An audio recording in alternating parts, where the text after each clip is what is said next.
On a related subject, I must confess to you, I'm giving very serious thought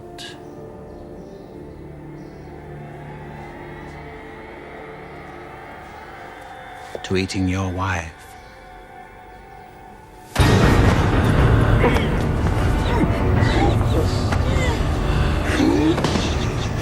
Anthony Hopkins is back as Dr. Hannibal Lecter in the long-awaited sequel to The Silence of the Lambs, the Academy Award-winning picture that also resulted in Oscars for Hopkins and Jodie Foster. Fresh from Gladiator, director Ridley Scott fills the screen with beautifully haunting and stunning images that give the movie an operatic feel.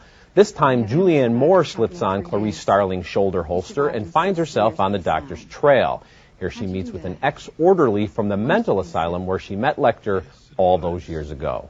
Did you ever think, after he escaped, he might come after you? No. He once told me that whenever feasible, he preferred to eat the rude. Free-range rude, he called him. That's Frankie Faison as Barney. Even though Lecter is so infamous that Hannibal-related items are selling for big bucks on eBay, he's been able to carve out a new identity in Florence as a scholar named Dr. Fell. The great Giancarlo Giannini plays Pazzi, a local detective who thinks he's hunting Lecter when in fact it's the other way around.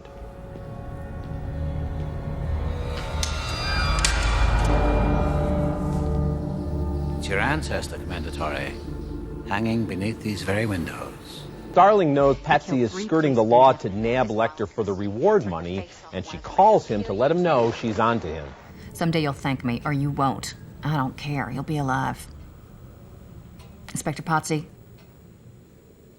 Is this Clarice? Well, hello, Clarice. I'm afraid I have bad news for you. Is he dead?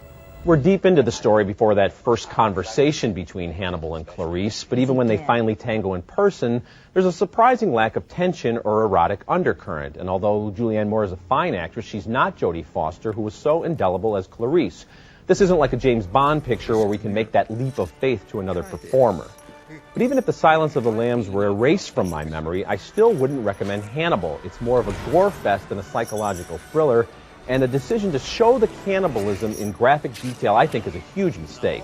Instead of being terrifying, Hannibal is just disgusting. You know, you make a good point. I suppose that if the sight of a man cutting off his own face and feeding it to his dogs who are seen eating it doesn't get the NC-17 for violence, then the MPAA is just never going to give that rating again. Not to mention the fact that we see a human throbbing brain at some point with a guy's head screwed up. And it's a little bit of it is sauteed and fed to him for his lunch. You know, I had another problem with Hannibal in addition to the ones you've mentioned. For me, the essential appeal of Hannibal Lecter was that his mind roamed widely while his body was in prison. I'll never forget that first shot of him in The Silence of the Lambs. Clarice descends 7 flights of stairs and goes through 7 locked doors before we finally see him for the first time behind that unbreakable plexiglass wall. That is the Duomo seen from the Belvedere. Do you know, Florence? All that detail just from memory, sir? Memory, Agent Starling, is what I have instead of a view.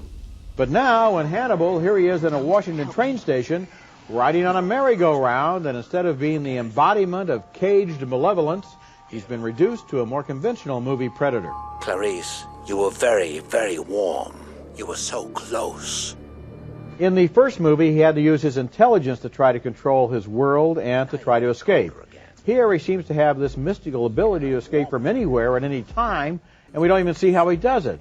I think that kind of misses the point. Although the movie is made with craft and skill and it has fine performances, it doesn't have the focus and the power of the first one, and I agree with you, thumbs down. It also doesn't have any of the terror of the first one. The first one was a really scary movie, and part of the reason was because they didn't show us that much violence. They showed us a lot of the aftermath, and it was more of a psychological thriller.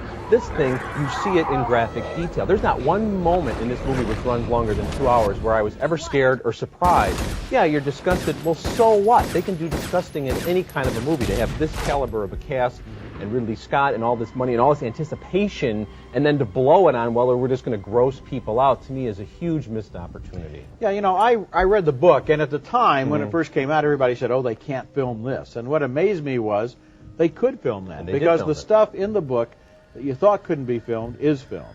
And I'm sure that there are going to be big audiences for this movie. Of course. I'm sure they're going to laugh at some of the scenes that we've talked about, because that's a way of dispelling your feeling of discomfort. Other people are going to hide their eyes.